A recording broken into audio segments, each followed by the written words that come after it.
kotse. Ah! Ano? Ay, Hawak mo muna. Gawin mo na lang muna.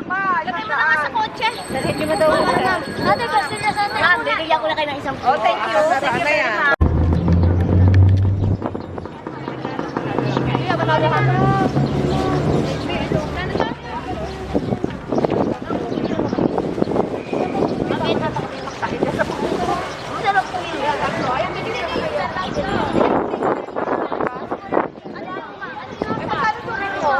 Masarap yan, ma'am.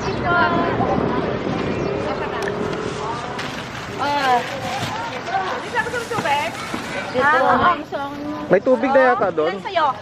200. Sa akin po, 100. Sa'yo, 100. Sino pa yung isa? Ikaw? 200.